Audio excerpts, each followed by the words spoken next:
नमस्कार फ्रेंड्स मु पीके आपण मानक स्वागत करुच्ची पीके भाई न्यूज यूट्यूब चैनल को। राज्य रे आशाकर्मी मानकर मासिक पारिश्रमिक वृद्धि करचंती राज्य सरकार। तो एने कौन बड़ अपडेट अच्छी चलते जानवा वीडियो माध्यम रे।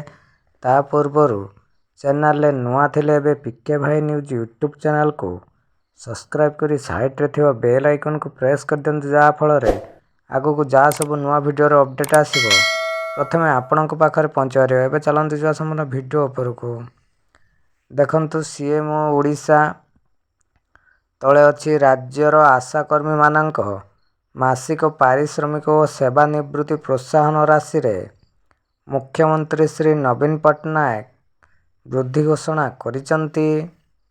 पारिश्रमिक 7,000 को और सेवानिवृत्ति प्रोत्साहन राशि 1 लाख को बढ़ाई दिया जाइछि।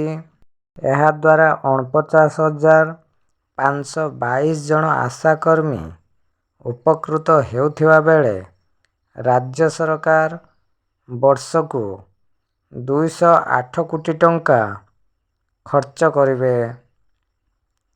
देखंतु तले जहाँ अपडेट अच्छी आशाकर्मी के पारिश्रमिक वृद्धि मुख्यमंत्री कले घोषणा। मासिक पारिश्रमिक एवं सेवावृत्ति प्रोत्साहन राशि वृद्धि।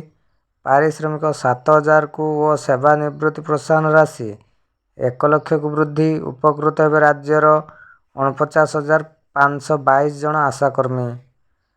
देखो संपूर्ण अपडेट आपण आगे जहाँकि आशाकर्मी मानकर पारिश्रमिक वृद्धि।